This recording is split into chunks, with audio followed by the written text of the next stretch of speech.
Bet the Board. What do you mean you don't bet? I mean, I don't bet. You know, I don't gamble. I don't. I never have, and I never will. Yeah, right. I'll bet you $20 I can get you gambling before the end of the day. You owe me 15 grand, pal. Pay him. Pay that man his money. It's the Bet the Board podcast. God likes me. He really, really likes me. In the end, I wound up right back where I started. I could still pick winners, and I could still make money for all kinds of people back home. And why mess up a good thing? Here's Payne Insider and Todd Furman. Welcome into the Bet the Board podcast, powered by FanDuel Sportsbook NFL Week 15 recap show. Encourage all of you to go download the FanDuel Sportsbook app, sign up using the promo code BetTheBoard, take advantage of all those new customer offers. Regulations do apply. I am your host, Todd Furman, joined as always by my esteemed colleague and co-host, the one, the only Payne Insider. Payne, how are you this fine Monday, my friend? Not too bad. How's everything your way? No complaints. And finally, after what felt like a little bit of a losing skid for us here in terms of best bets, we were able to put some hockey term hay in the barn with a couple of futures coming home, a pair of best bet winners. So it felt good to get back in the win column this past Saturday and Sunday. Hay in the barn. I like that. Is that a popular phrase? It is amongst hockey circles, and I won't claim to know the origin of it. I believe it's got to be coming from the Canadian prairies, but at the same time, it was what my junior coach used and college coach. Every time you pick up a point towards the playoff chase, it was always putting hay in the barn. I've never been a farmer, though, so I'm not quite sure what it means. Interesting. I'll have to write that down and look it up after the show. Yeah, talk to your contacts. I know you're well connected to the NHL. Hay in the barn. Hay in the barn. Okay. So, see, there we go. Futures. Good deal there. Buffalo Bills win the AFC East. A couple of win totals that we thought were in real good shape finally become official. And of course, credit to us. We don't like to pat ourselves in the back a ton, but going Patriots first half ain't gonna really pay dividends. In and out, baby. In and out. We got work left to do, though. Work left to do. Oh. We got some... We're down the home stretch. We got week 16, 17, the playoffs, but we do have a fighting chance for another winning season, which is what we're looking for. That is indeed the name of the game. And when you look at some of the stuff, as we always do on Monday, we start with the good, the bad, and the ugly. We have to, in my opinion, start in the AFC East, where we officially experience the changing of the guard. We mentioned the Buffalo Bills. They go on the road and absolutely embarrass the Denver Broncos in what a lot of people thought could be a flat spot, myself included. Win that game 48-19. Finally take home a division crown for the first time in 25 years. But they weren't the only team in that division making headlines. They had the assistance of the Miami Dolphins, who put the nail in the Patriots' playoff coffin as well yesterday afternoon. Yeah, there was a changing of the guard. Let's see what New England does this offseason. That'll be an interesting one to monitor if they go out and get themselves a different quarterback. And certainly guys on the defensive side will be back after opting out. And you add a couple weapons, suddenly that division is really strong again. Fortunately, it looks like, unless Jacksonville does something really stupid and wins a couple football games, Trevor Lawrence is not going to be in that division. Would have been really interesting seeing Trevor and Tua and Josh Allen in that division for the next 15 years. Anyways. I mean, if you're the Jets, though. Yeah, no, if you're the Jets now and you probably don't have a chance to get Trevor Lawrence, you're drafting number 2. Are you trading down, or are you drafting Justin Fields, given what we've seen, during this portion of the college football season? We'll see what Joe Douglas does. I think he'll evaluate his options. There's a couple other quarterbacks there as well, but maybe you do go full-blown rebuild, move back, and make this a real long-term plan. Because if you don't have a quarterback, or you think you're just going to kind of get by with Sam Darnold, you're probably going to be drafting pretty early again. Maybe that's the route they go. I don't know. Let's see what they think of Justin Fields. Certainly, he hasn't looked the best down the stretch. I don't know. Let's see what Joe Douglas does. I'm not quite sure the path that they'll take at this point. I think they'll evaluate it, and if they have a franchise quarterback or one that they deem, they're going to take him. If not, then they'll try to trade down. Oh, it's definitely interesting knowing that clearly with the tiebreaker, that Jacksonville would be the odds-on favorite to select Trevor Lawrence. But yes. With the Dolphins Bills. Bills, Dolphins, go ahead, whichever direction you choose to go. I mean, we can touch on them both. I mean, this isn't really surprising for Buffalo. I know we like their coaching staff, and I think we have always thought pretty highly of McDermott, and then all of a sudden he was cognizant that the offense needed a little bit of a punch, and he went out and hired Brian Daboll. And I know a lot of people in football are fond of Daboll. Casual fans are probably starting to get to know who he is. I think if you are looking at him and not knowing his background, this is a guy with 5 Super Bowl rings and a national championship. So he's been there, done that. When he goes out and hands his resume off this offseason, when he takes his job interviews, the first 2 guys as references are going to be Nick Saban and Bill Belichick. So this isn't a shock to me. It's not a big surprise that Daboll has transformed this offense. Now, he has shown an ability to adapt and adjust. He has come full circle with analytics. And if you Google his name this morning, there's like 3 articles in the last 11 hours. Apparently everyone wants him, right? Like the Chargers, Atlanta, the Jaguars, they're all looking at him.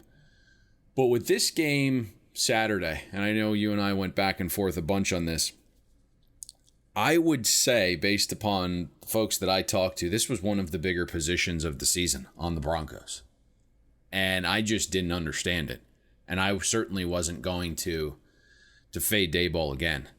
But what was really interesting to me and would put it over the top if you were an organization looking at hiring either him or Joe Brady, you would go back to how they both played Denver.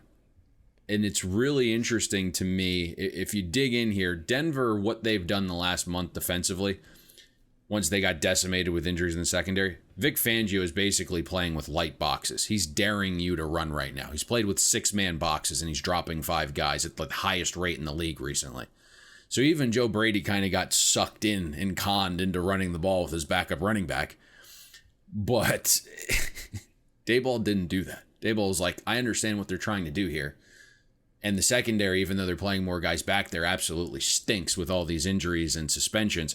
So Daboll went 67% pass in the first half. He went 65% pass the first 3 quarters.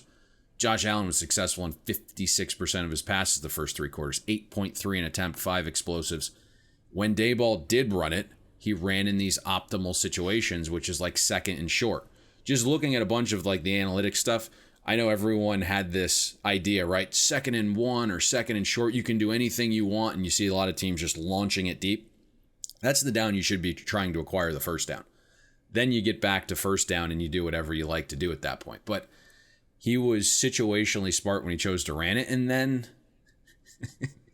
little flamboyant there going Statue of Liberty up a couple of scores. That was a bold move, Cotton. I'll tell you that much. A little salt in the wounds. I was disappointed, though, that it got called back because of a hold. It did get called back for a hold, but that was his stamp in front of a national audience. That was good to see.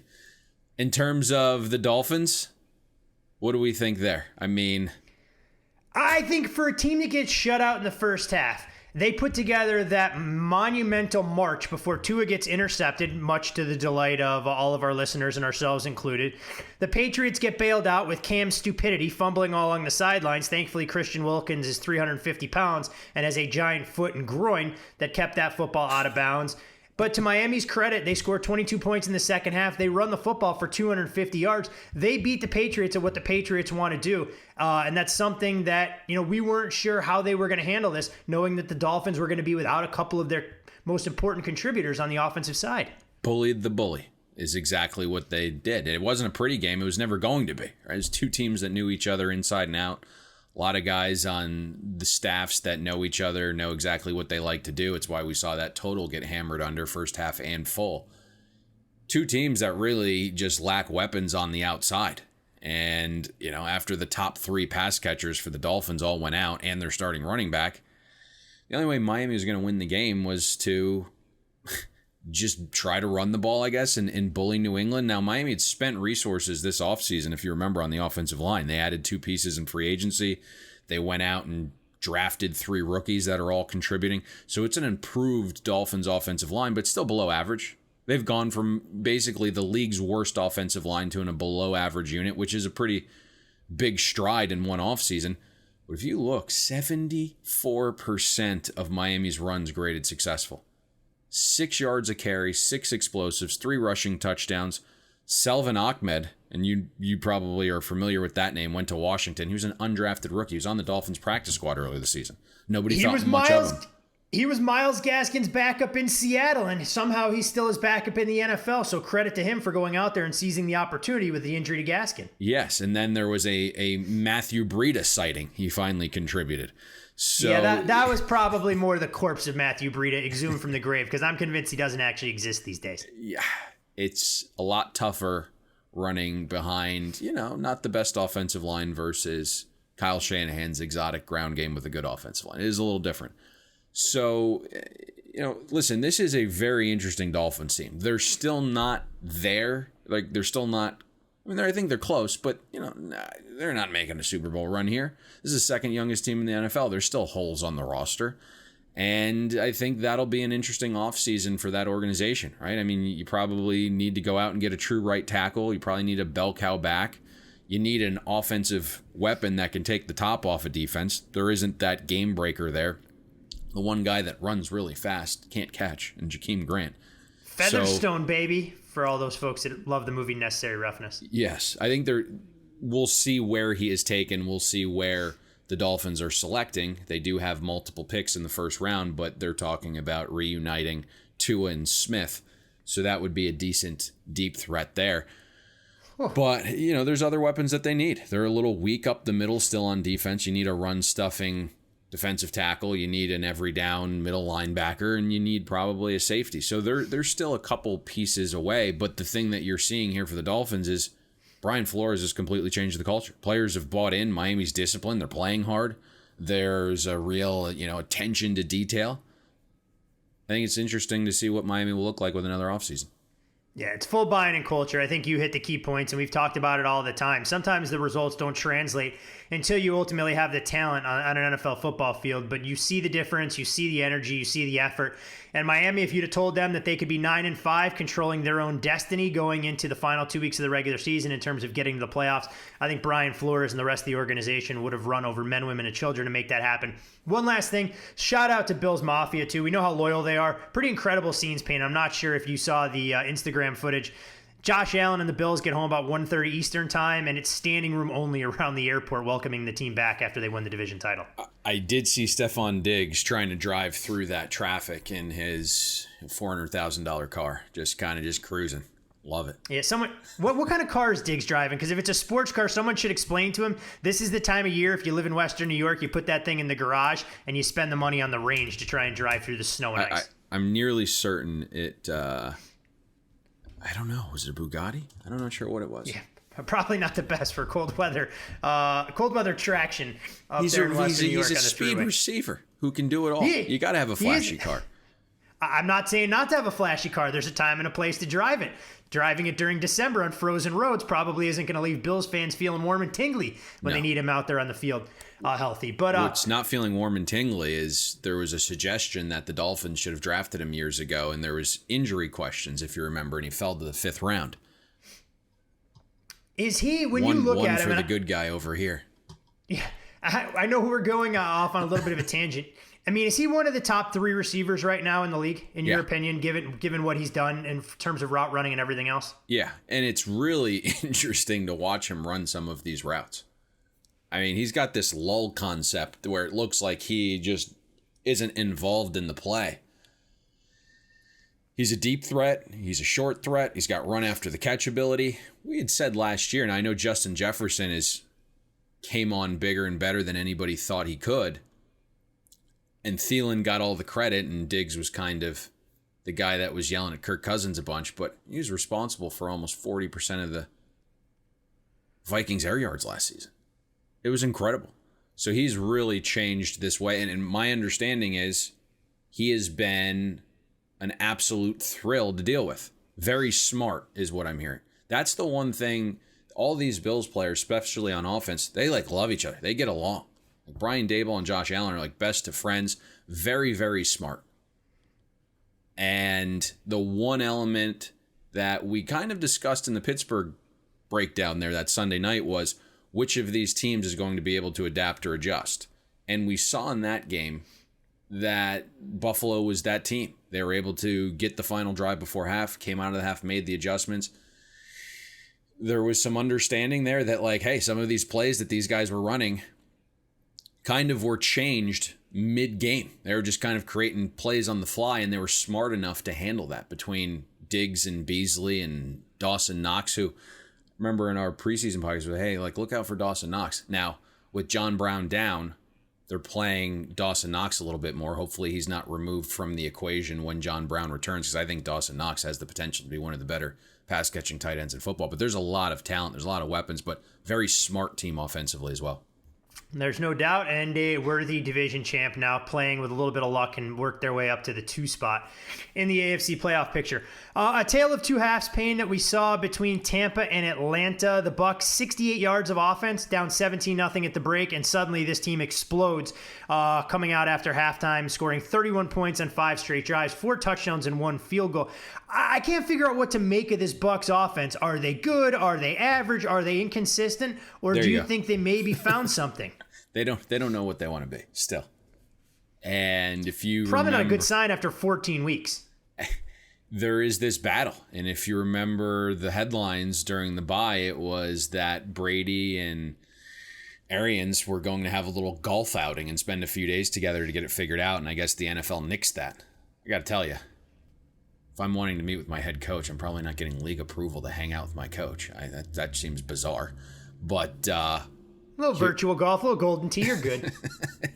But to your point in this game, first 30 minutes, it looked like Raheem Morris had the perfect game plan and that he was going to get some revenge against the team that fired him. Matt Ryan was moving the ball through the air without Julio, which if you look at those splits, typically doesn't bode very well. Defensively, Morris had the right scheme. In the first half, Atlanta outgained Tampa by more than 200 yards. They were a net positive 4 yards per play, net positive 17% in success rate. I'm looking at Tom Brady come off the field drive after drive. He looks defeated. I mean, he had a look on his face that you rarely ever see. Somehow they went into the half, regrouped. In the second half, it was a combination of better coach, better quarterback, making some of the necessary adjustments, along with, what Atlanta typically does, and that's blow games and blow leads late in the second half. Tampa outgained Atlanta by almost 250 yards. Net positive 4.2 yards per play in the second half. Net positive 17% success rate in the second half. Tom Brady woke up. He didn't look defeated. I guess it was one of those things where you go into the halftime, you're like, okay, Tom, like, what's going on here? Let's figure this out. Let's kind of at least put on the right face here, because the body language wasn't overly good in the first half either. And Brady figured it out. Tampa averaged 10.4 yards per pass in the second half. Brady was successful in 57% of his second half throws, 5 explosives, including the touchdown to his buddy and roommate, I believe still, Antonio Brown. If Tampa had lost that, they're only 1 game up on Chicago with 2 to play at that point. So things could have got a little dicey had they lost there. Yeah, and Chicago would have had the tiebreaker. And what kind of lasting image would that have provided for the NFL if Tampa's on the outside looking in because of a game they lost to the Bears and all you see is Brady holding up 4 fingers? Yep. And it's Maserati Mitch leading Chicago to the promised land. You know what? And I sent you this tweet earlier, and I was blown away. And, of course, we say win-loss is all relative, obviously, in a football context. But I believe it was Paul Papps that sent out the tweet that said through the first 48 games, Aaron Rodgers, 28-20, Deshaun Watson, 28-20, and Maserati Mitch, baby, 28-20, potentially leading the Bears back to the playoffs. Allen Robinson looks a little bit healthier, looks a little bit happier as well. He is suddenly not asking to be out. There was a quote said he loves Chicago and would love to be in the city for life. So tune has changed a little bit there. I don't know. Laser has figured some things out offensively, it would appear. Now, they've also played some defenses that aren't very good. But there we go. And how much better does the offense look when you can actually establish David Montgomery on the ground and not make your quarterback do absolutely everything if you're going to move the football? Yeah, they're getting the ground game going a little bit. Mooney is like a rocket out there. So there's some weapons. Cole Kmet finally getting more snaps than Jimmy Graham, which probably should have happened week 1. So it's starting to come together, right? They've bought in a little bit. They're happier. They're feeling good. They're playing with house money at this point. If they get into the playoffs, awesome. Mitch Trubisky's playing with some confidence. Still has the brain fart, right? You're up 3, driving for points. I don't know where he threw that ball in the back of the end zone. So you still have those swings and misses, and it still needs to be an offense that is manufactured for Mitch. But the element of his legs really provides, an element to their offense that they didn't have before with Nick Foles, much needed. So right now they're playing well. Big favorite here against Jacksonville. So let's see how this plays out. I mean, they're playing with house money at this point. Fun to watch. There's a very good chance that they could have a chance to draw their hated division rivals Week 17 with Green Bay having nothing to play for, which would be an interesting storyline in and of itself. I only had one other thing written down in the positive manner, Payne, but before we get to that, I wasn't sure what you wanted to hit on, and if we happen to kill 2 birds with one stone there, it makes my job that much easier. I don't know what you had planned, but Jets, is that what you're looking at? I was just going to mention, the Jets was one I was going to mention, but it was more the Cleveland Browns with their performance on Sunday Night Football. Yeah, it's, listen, Cleveland is buttoned up right now. Stefanski has them organized. They have good game plans. They've fully bought in. All of the things that we were hearing in the offseason have come to fruition. And they came out focused, obviously, despite playing in, a war on Monday night against Baltimore where they come up short. The ground game wasn't as good as it usually was either, and that was a little bit to be expected. The Giants' run defense has been their strength for most of the season. But you got Baker Mayfield in a groove. And Stefanski took I would think, advantage against a defense that we've talked about that likes to play a little soft in coverage, bend but don't break. And then they were also without James Bradbury, their best corner. And then you got good Baker. And you could tell it was going to be a good night because from the onset where he was putting the ball was in some tough spots. And even that touchdown to Jarvis in the back of the end zone, it's like, hey, let's just up the difficulty here when I have a wide open David Njoku. I'm just going to fit this ball in one only spot that it can be placed. And sure enough, he did. Baker's completion percentage, 17% better than expectation. Second best mark of the week so far. The Browns defense wasn't great down to down, but they held tough. They clamped down in the red zone. A couple odd decisions from the Giants. I mean, I'm all for being aggressive, but I think I'd throw out the punter throwing over the middle in traffic in a condensed area to my 300-pound center out the window, but that's just me. Freddie was trying to put his stamp on the game, Payne. He wanted to have that lasting visual because he wasn't sure when he was going to get a chance to call plays again. Yeah. I mean, I'm not a big Colt McCoy fan, but I'm probably choosing him over my punter, my kicker, or whatever the heck that was. Very weird. Yeah, you do wonder how much differently that game plays out if the Giants come away with more than 3 points on 3 early red zone trips. They go into the half and really had no chance in the second half to make that a football game. But credit to Cleveland, they get to 10 wins. Baker nearly delivered his 3rd straight 300-yard game, and when he plays with confidence, that arm strength and the zip he put on the ball was definitely a sight to see. As far as the bad was concerned, Payne, I'm not sure who you want to eviscerate. Are we not talking about the Jets? You're not going to give the Jets any credit? Oh, yeah, I'll give the Jets. They get 12 seconds. You Go won ahead. a game that you won the game. You won the game that you shouldn't have wanted to win if you're the Jets. Congratulations, winning outright as an 11-point underdog. You were the largest underdog winner since the 1990s. And credit to the Jets. I believe the stat I saw this morning, there have been 6 underdogs that have won outright in this point range. The Jets represent 3 of those, including obviously their big win in Super Bowl 3 over the Baltimore Colts. Well, that's a tremendous statistic. It just tells you how bad the Jets have been that they've been this large an underdog so many damn times. Correct. Now, I understand Jets fans went to bed pissed off last night.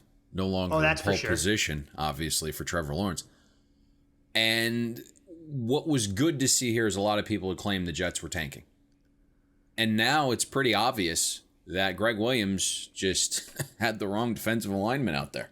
That's bottom line. And I've said this multiple times. Adam Gase is gone. So he doesn't care about helping his replacement and making him look better by having Trevor Lawrence, right? A lot of Sam Darnold's destiny will be dictated on who the Jets draft. If they go Trevor Lawrence, Sam's as good as gone. So Gase and Darnold aren't laying down here. There's no reason for them to. The impressive part is the Jets didn't even stay on the West Coast. Adam Gase came out this week and was like, hey, I'm not going to have my guys sitting in a insane asylum for for a week. We're not just going to hang out in our hotel room. So they flew back home after the Seattle game. So that's pretty interesting. I thought the Jets did a good job muddying this thing up. Adam Gase, for all his shortcomings and his unwillingness to adjust and adapt the offense, he's got one heck of a script. I don't know if you're paying attention to this, but the Jets have scored on the opening drive 8 straight games now. They've been very good on the opening drive. That's why anyone who's trying to bet against them should just wait, get a live opportunity after the Jets get a field goal or a touchdown out of the gates. So somehow they churned out enough offense here and just held on. Frank Bush is the Jets defensive coordinator in the interim. Did a really good job, I thought. The Rams offensively in the first half were horrible. 3.2 yards per play, 20% success rate for Sean McVay's offense in the first half. So kudos to the Jets. They won that game. Good for them. Good for Adam Gase. Good for Sam Darnold. And again, neither of those guys care about getting Trevor Lawrence. No. We talk about it all the time, and I think that's what gets lost for the casual fan.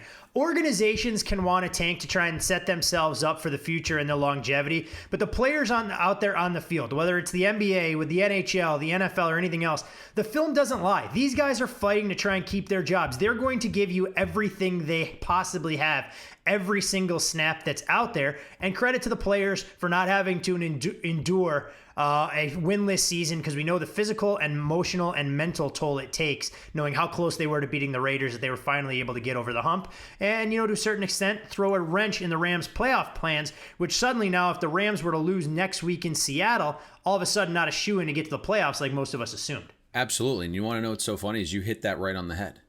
There was a conversation this week, and I believe it was in the media, but Sean McVay calls Adam Gase. And Adam says, what the hell is this guy doing up? It's 4:15 on the West Coast. And Sean called him to say, hey, I've been watching the film. You guys have not quit. You guys are playing your balls off. And so everything that you just said there is 100% factual. And Sean McVay called Adam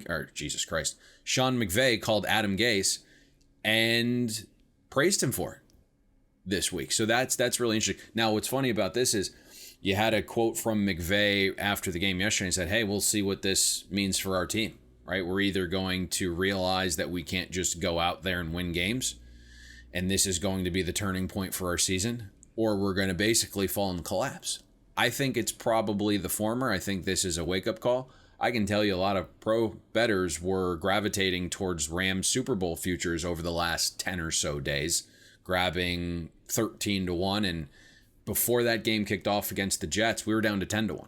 So maybe interesting to explore that now if the market overreacts to this Jets loss. Yeah, I think I saw some 18 this morning, 18 and 20, I want to say. Yep, so potentially a decent thing to maybe just grab, because when you look stylistically, I know everyone said, well, you can't have this West Coast team potentially going to Lambeau Field. But on paper, if you forget the cold, not a bad matchup there, I wouldn't think, because you're going to have Jalen Ramsey potentially removing Adams from that game, and suddenly things look a little bit different. And with Cam Akers, you can now run the ball. And my understanding here is, informationally, Whitworth is going to make his way back this season. So you would get your left tackle back as well. So that's key cog. Yeah. Key cog there for sure. Yeah. So already we're seeing Rams money enter this market. 3 on Sunday night against Seattle. We're now down to 2, soft 2.5, even some 1.5 some places. So professional bettors already kind of getting out ahead of the market this early in the week on the Rams taking the points. Well, when we go from good to bad and transition that way and even stay within the same division, both of these teams won their games.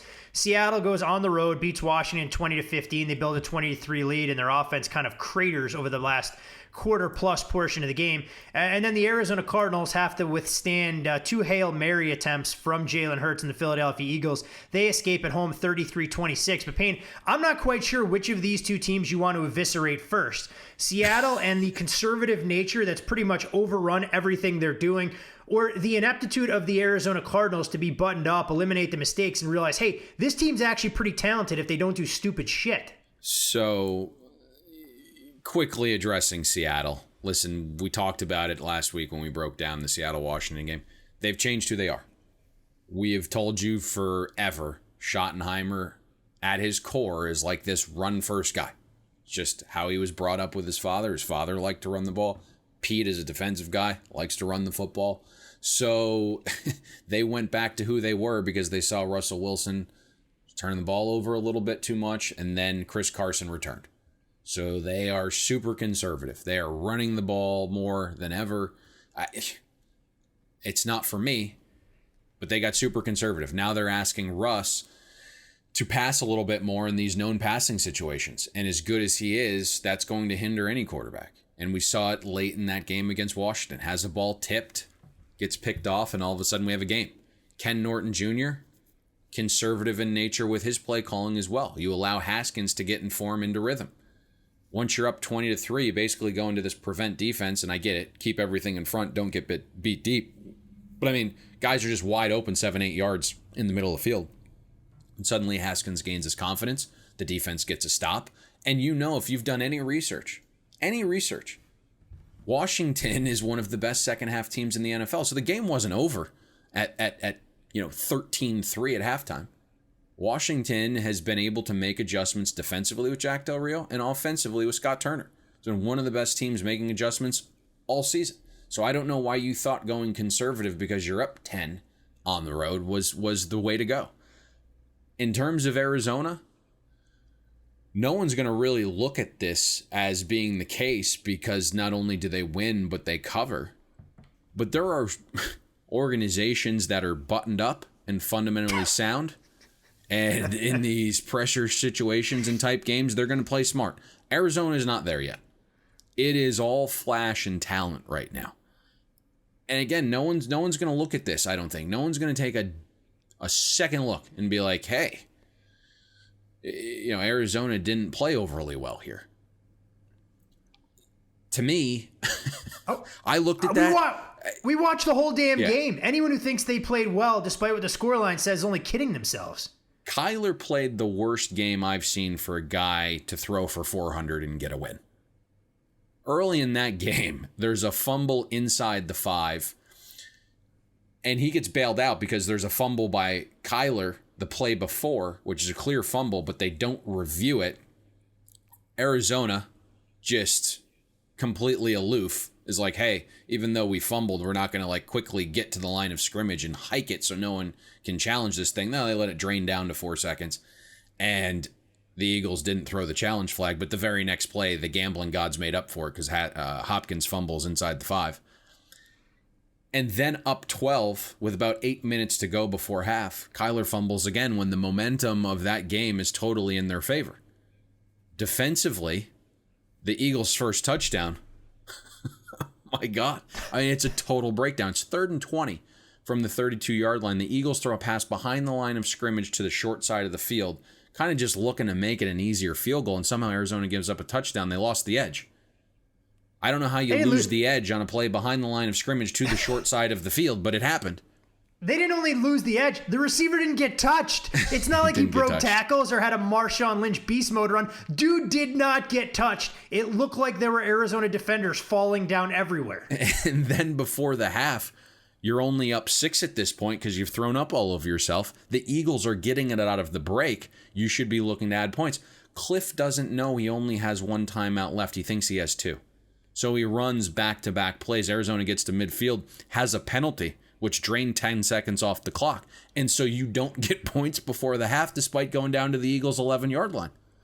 And then up 6 with about 5 minutes to go in the third quarter, you're looking for that momentum touchdown, go up 2 scores heading to the 4th. And without pressure, Kyler attempts to throw the ball over the middle, which is a task in and of itself for him. Throws a knuckleball. I don't know if that got tipped. No, it didn't get. I watched it 4 times. Didn't get tipped. It was like a tumbling torpedo into the end zone, and it went about 7 yards. He was looking to throw like this dime to the back of the end zone. It must have came out of his hand wrong, but this thing is just tumbling into the air, and it gets picked off in the end zone. And then the Eagles go down and tie it at 26. Cardinals get the ball back. They move it. And then there's a 3rd and 1 on the Eagles 32, and you're like, okay, they're going to see some momentum here, get another score, kind of take over the game late. Come away with 0 points when you get to the Eagles 32-yard line because you pitched the ball behind the line of scrimmage from shotgun on 3rd and an inch and you lose multiple yards, and then you go for it on 4th down, which is the correct decision because you also have a backup kicker. Kyler throws the ball 10 yards over a wide open receiver's head on 4th down. Arizona could have won and covered that game 10 times before they ultimately did. They're just not buttoned up right now. Now, again, there's a lot of talent. It's just not an overly buttoned up team, a team that doesn't have anybody that's really won much, right? Like, who's the leader of that team right now?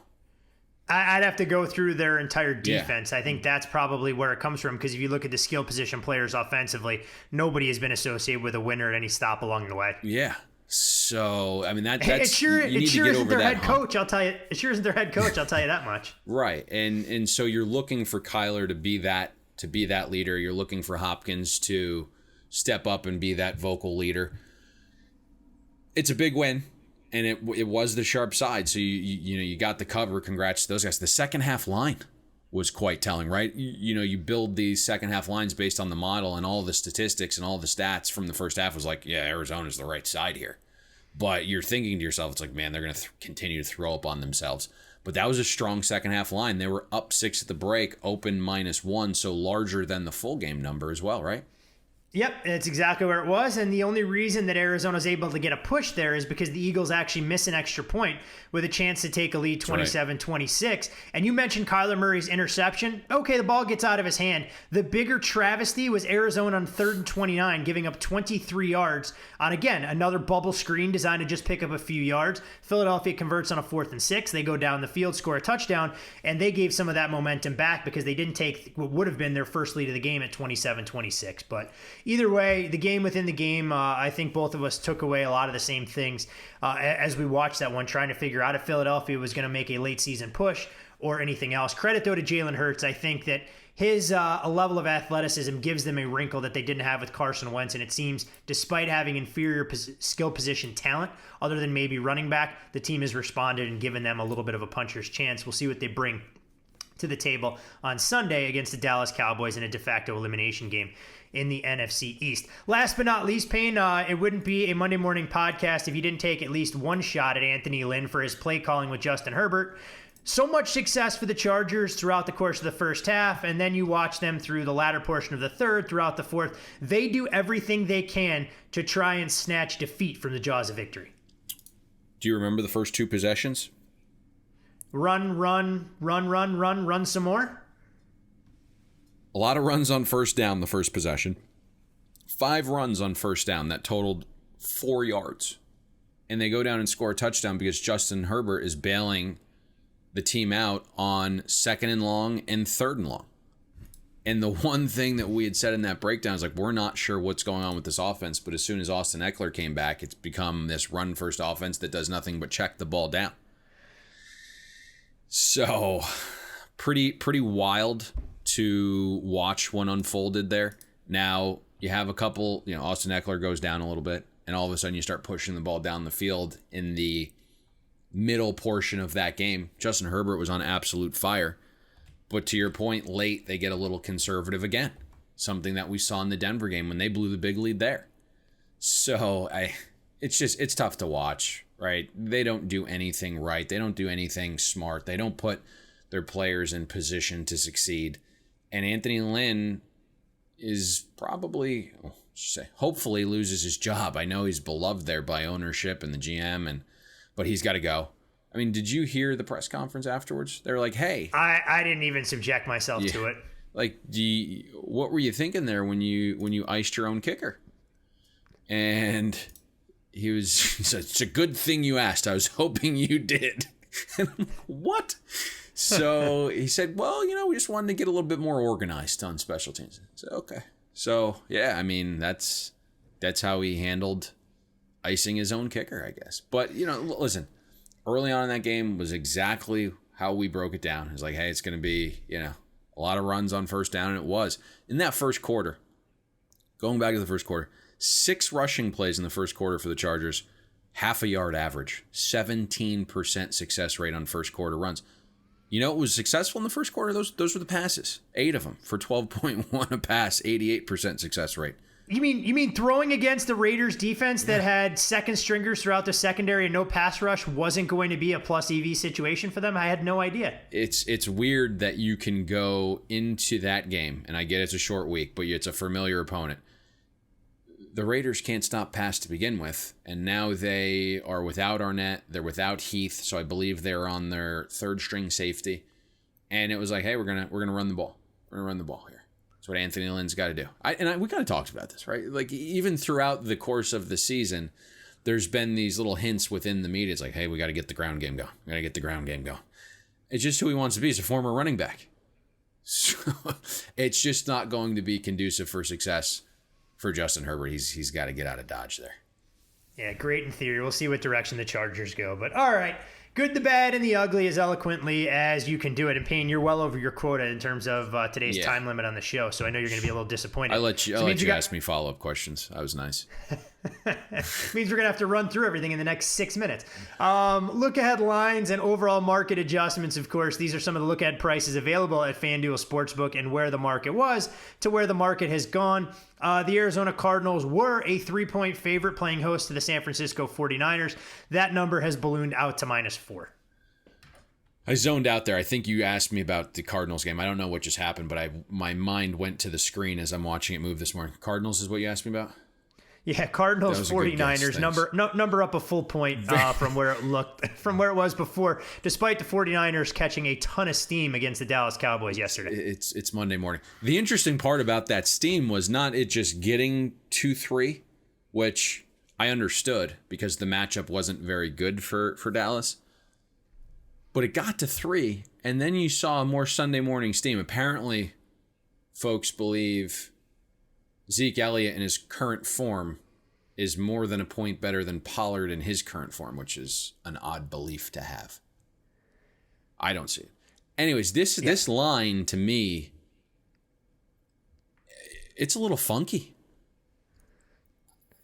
It initially feels pretty short, but I don't really love the Cardinals. One thing that I'm going to have to dig into here, and I don't know quite yet, but hopefully I will know here by the end of the day, is what are the plans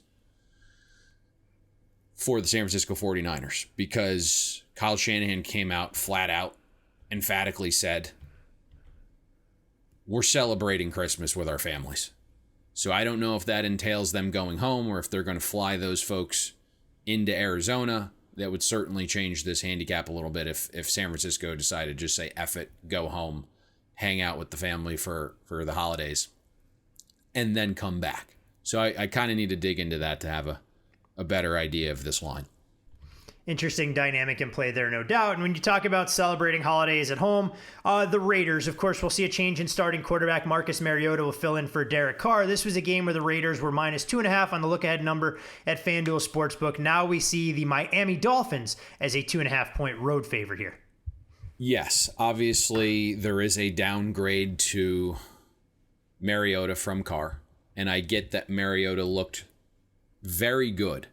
And what's really funny, this dynamic that we have, if you're a casual fan watching that game Thursday night, you are probably thinking, once Derek Carr goes down, crap, this game is over.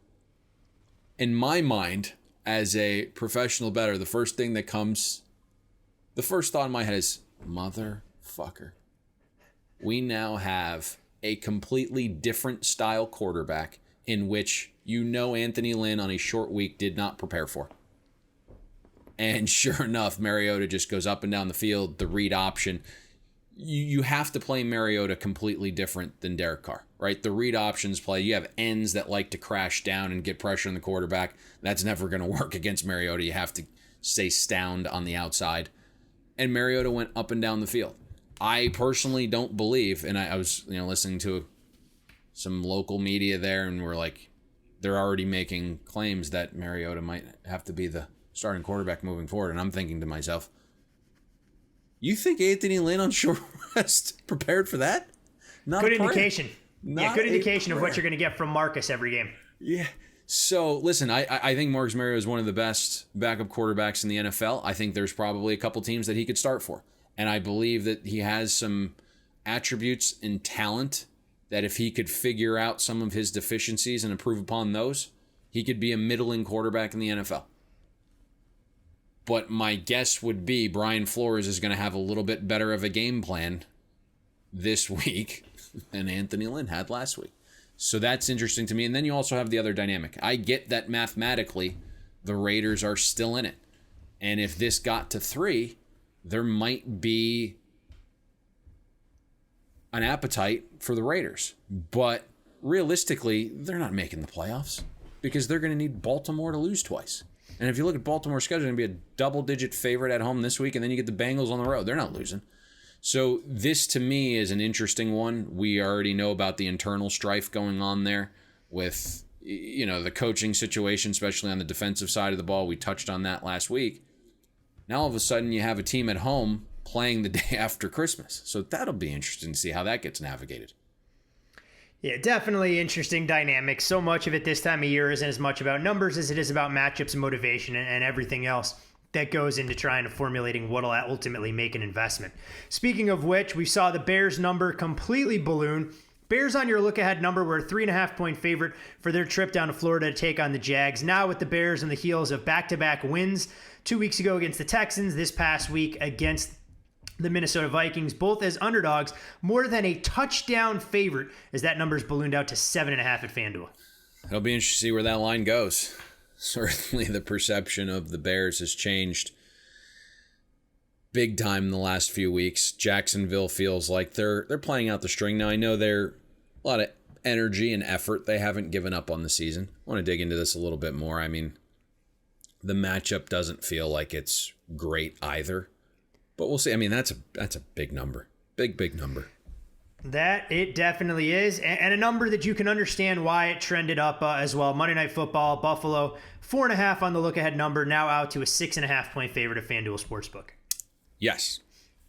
Obviously, Buffalo, red hot right now. Battling through games in which professional bettors don't think much of them. So this is pretty interesting. I don't know what New England's going to do here. Now, they obviously played them tough in Buffalo, and if you can get Harris back, that would go a long way because I think the Buffalo Bills can still be beaten on the ground, and you can muddy this thing up a little bit. Certainly not running to lay it with Buffalo, but I think we have to wonder, or we should at least find out here in the coming weeks, of what New England truly thinks of Cam Newton.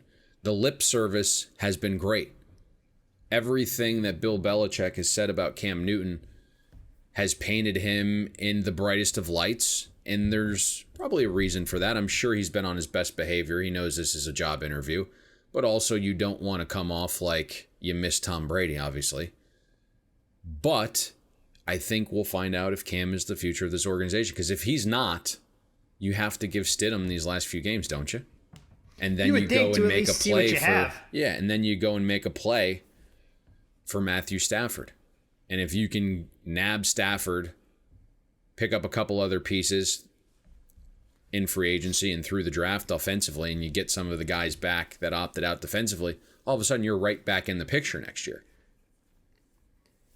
Yeah, I mean, I don't think New England is that far away from going from missing the playoffs this year to being very much in the thick of things. Now, we're not obviously putting them on the same level as the Kansas City Chiefs, or their trajectory doesn't seem as bright as the Buffalo Bills, but there's no reason to believe that this can't go back to being a perennial playoff team. If you can get a veteran quarterback, you get a weapon or two, you get all the defense back intact, and suddenly we're talking about New England flirting with 10 wins again in 2021. Yep, exactly. So I'll be interested to see how New England handles this game. I mean, I'm not putting it out there, but you would think you'll know, is Cam your guy or not? If you start him here, and it probably does a disservice long term if he isn't your guy next year. So we'll see what comes of this. It has definitely been a tough watch, to say the least, when you look at Cam and you see how he's trying to operate out there without weapons, and the accuracy just isn't quite there. But to New England's credit, they at least had a game plan early on, short controlled passing that seemed to pay dividends. Ultimately, their defense unraveled, as we talked about earlier in the show, and it was the Miami Dolphins getting there actually as a short home underdog when that number ultimately shifted.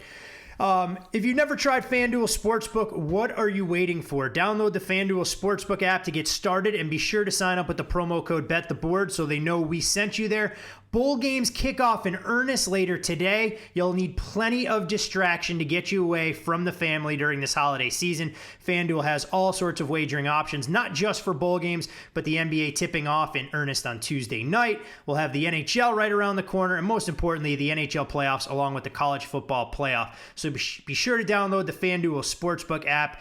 Use the promo code BetTheBoard, FanDuelSportsbook.com/BetTheBoard. And Payne, the reason that we could ramble on earlier in the show is because we wanted to spend maybe about 90 seconds on the garbage that we're going to see tonight between the Pittsburgh Steelers and the Cincinnati Bengals. And the Steelers are 14.5-point favorites at FanDuel Sportsbook. Total on the game, 40.5, although we have seen a touch of over money, it appears, on this game earlier today. When you look at the Steelers, this is a team that's failed to score 20 points in 3 straight games since 1980, Payne. There have only been 2 road favorites of 11-plus points that come into a game off back-to-back losses. Ironically enough, both came against Josh Rosen, once when he was with Arizona, once when he was the starting quarterback in Miami. When you look at the Steelers, they've topped 50 rushing yards just twice in their past 7 games. The Steelers lead the league in drop passes with 37. And the overarching question, are the Steelers afraid to throw deep? I'm not sure they have to do much of anything, though, because they're matched up against Ryan Finley tonight. Ultimately, every game has a price, and I'm not sure we're there yet. Give me 17.5 and I'm in on the Bengals. So I think we kind of grazed over this maybe in discussion of the Rams on Thursday, but at 12.5, despite the low total and the thought process of can't lay that many points with a low total, that went out the window. And Pittsburgh minus 12 was very sharp. And I get that typically they play to the level of their competition, which could happen here. But they finally have not just normal rest, but a little extra rest, which I think is good for Big Ben. You have a chance to regroup. We know the matchup is absolutely horrific, and we don't have to go into those too far, but we saw the matchup unfold once already this season. And so you're going to have Ryan Finley attempt to operate an offense that doesn't have a ground game behind an offensive line that has trouble protecting against one of the best pass rushes in the NFL. And the way that you have to beat Pittsburgh is by bullying the bully, punching them in the mouth, attacking the attacker. You have to be able to throw intermediate and deep on Pittsburgh's defense. That's how you beat them. And all of a sudden, Joe Hayden returns this evening from his concussion. So you're looking right now at a Bengals offense that has 3 offensive touchdowns the last 14 quarters since Joe Burrow left with the knee injury. One of them is in garbage time with 2 minutes left in the game. The other one is against Miami. It's a 3-yard out that has a bust coverage, and it's run after the catch from Tyler Boyd. There's really only been 1 touchdown on a manufactured drive that wasn't a bust or a garbage time touchdown in the last 14 quarters from this offense. And that was with Brandon Allen, which the market obviously feels is an upgrade over Finley. I don't know what happened to Ryan Finley, Todd. Like, he was one of the most accurate quarterbacks at NC State, played against competition better than the players he had in his team. He had a good preseason. He is not an NFL quarterback. Just doesn't, I don't know if it's the velocity. He never had a strong throwing arm at NC State. It was more getting by with accuracy, and maybe that's part of it. But there's no doubt when he had to fill in that Washington game when we had a small piece of going over the total, you watch 3 snaps, you go, this thing's dead and buried. Yeah, and then obviously, you didn't get out to the hot start after Burrow got stopped at the 1 and you had 3 kicks at the post. So that one was dead and buried. I don't know what to make of this game. So it's not at a number that I'm looking to dive into. And sure, you can look at your numbers, and it's a vital part, right? Price is ultimately the number 1 factor. Well, when you start to add the price with the matchup, is this a game where Pittsburgh's just going to go out and score constantly? I mean, I'm sure the I'm not sure Bengals they defense can. will get. Yeah, I'm sure the Bengals defense will put up a fight here, but eventually, and we talk about this all the time, the defense is going to wear down. That's the biggest thing. Is how does Cincinnati, like a good drive for Cincinnati, is picking up a few first downs, and punting it back, not turning it over. But there are going to be some short fields here. And throwing the ball short is not going to work on Pittsburgh. And I think we had this same thought process and philosophy when we broke down that early week Washington game against Pittsburgh. You cannot throw the ball short on these guys. And Washington tried throwing short in the first half. Lucked into 3 points right before break, but that was it. Then all of a sudden, Scott Turner opened things up in the second half, pushed the ball downfield, and they had some success. You have to be able to push the ball downfield against the Steelers. It's the only way that you can beat them. You're not going to beat them dinking and dunking and try to running the ball. Just not going to work. So I think eventually what ends up happening here is like Finley's going to be overwhelmed. They're not going to be able to move the ball. They're going to lose the field position battle. And an offense that we don't think is humming right now will eventually have some short fields here. And so the price kind of becomes negated a little bit. Well, that's what I was going to say. You wonder if this is a game that if you like the underdog, there's a chance that you're going to get a better number live than you can necessarily pre-kick. And it's always encouraged to take advantage of some of those options you have at your disposal. And I think what's interesting, Payne, we talk about trends all the time, and some are more meaningful than others. Some you don't have a significant sample size. But I think some of these are fun for our listeners out there. As you guys can tell, we don't have a strong position on the game whatsoever in terms of even being able to steer you in one direction or another. Ben is a double-digit favorite in his career, 12, 23, and 1 against the spread. As a double-digit road favorite, 2-11 against the number. Did cover the last time he was in this role, though, as a 12.5, 13-point favorite against Jacksonville, a game the Steelers won 27-3. The Steelers, they're now 29-8-1 to the under on the road the last 5 seasons. When you look at how they performed against the Bengals, 7-2 against the spread the last 9 meetings, 4-0-1 under in the last 5. And the Bengals, in the last 10 games between these two teams, have only been a double-digit dog one time. And they caught 14 back on December 30th in 2018, lost that game 16-13. So a number of things to consider when you look at this, a level of familiarity, a divisional game, 2 offenses that are really struggling, but one defense that still is top 5 in the NFL can add a variety of variances to this particular game, as you mentioned, Payne, creating short fields. And even the Steelers offense, as inept as they've been lately with drop passes and whatnot, can probably poke it in from a 27-yard drive out. Just ask the Buffalo Bills. Yeah, this, again, this hasn't been the ideal spot for Pittsburgh, right? On the road has not been ideal, and there's a pretty strong trend towards the under with Steelers games on the road. But again, as you alluded to, there was a touch of over money this morning, very small at 40. So I think when you look at this, right, just kind of going back, you had some quotes from Tomlin, and it basically, he said this morning that fatigue makes quitters out of all of us. So we will see how the team responds to that. Obviously, getting the extra rest helps. If I were forced to place a bet on this game, it would be the Bengals team total under 13.5. That's if I had to degen out for this one. But that I mean, I just, again, at 12.5, Pittsburgh was the sharp side here. There is some 40. I just don't know where this potentially ends. I don't know where the buy point is for Cincinnati. Obviously, division game, national TV, which the Bengals probably shouldn't be on in the first place, but here we are. They're not going to no-show. They're not going to no-show, but eventually I do think that the defense wears down here. I mean, this game, let's not kid ourselves, would have been a heck of a lot more intriguing if we had a healthy Joe Burrow out there. Yes, Much tougher to flex Monday Night Football games than it is anything else. So for the fine folks at ESPN that have to produce this game, they can only hope that Steelers Nation turns out in droves and a confidence builder as they head into a pivotal game Week 16 against the Indianapolis Colts.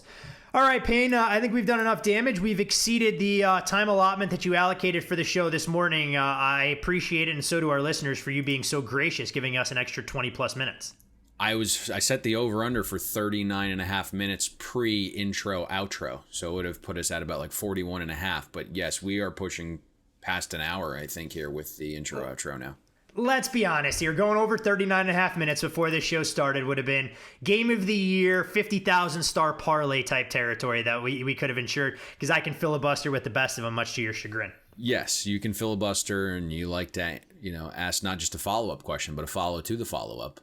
And I mean, I could have just went in here with one answers, but then you got me talking about a couple of my guys, trying to get Brian Daboll hired here, so hopefully he gets a head coaching job.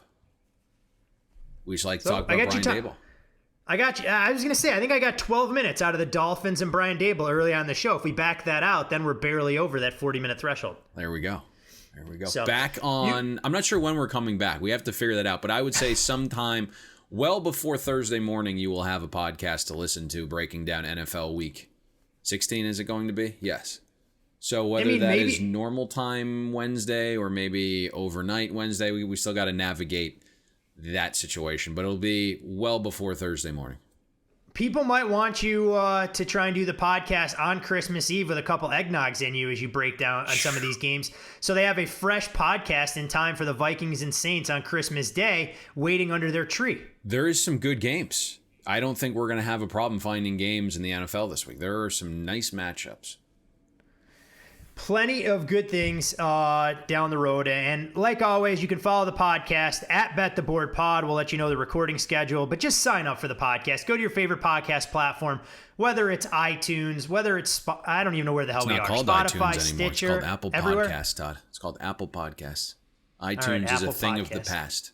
I know you haven't upgraded the iPhone 6, but I think that's what I have. I might have the iPhone 4. I listen. You probably should. I don't say a lot of important things most of the time. So maybe for you're transitioning, so you're celebrating both. But for the holidays, maybe a new phone in the works. That's an interesting way to put it. I'm transitioning. I think that's going to send the wrong visuals. You sent me a picture there the other day, and there was a Christmas tree in the living room. I said, "Whoa." I do have a small Christmas tree in the living room alongside the menorah. Yep.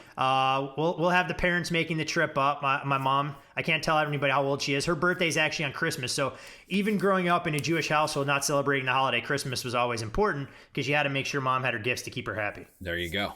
What's the food of choice? Always Chinese food Christmas Day? Normally, growing up in Chicago, it was always Chinese food on Christmas Eve because there was nothing else open. But there was a Carson's Ribs was the name of the restaurant we would go to. You get the double baked potatoes, you get a little rack of ribs, garbage salad. That was always the spot we went to on Christmas because you had so few options to try and take advantage of. So mom got to pick the movie, and that's typically where we would go as a family for our holiday. I like it. So it's a good move. But times they are changing, my friend. That is for sure. Follow Payne on Twitter at Payne Insider. I'm Todd Furman. You can follow me there as well. Make sure to download the FanDuel Sportsbook app just in time for the holidays. Use the promo code BetTheBoard. That way they'll know we sent you. Best of luck with whichever way you choose to wager on Monday Night Football or any of these bowl games before we reconvene. And hopefully we'll see you at the window. Thanks for listening to Bet the Board. You can catch Todd and Payne every Monday, Wednesday, and Thursday during football season, breaking down the biggest NFL and college football games. And to make sure you don't miss any free best bets, subscribe to Bet the Board on iTunes, Google Play, Spotify, or wherever you listen to podcasts.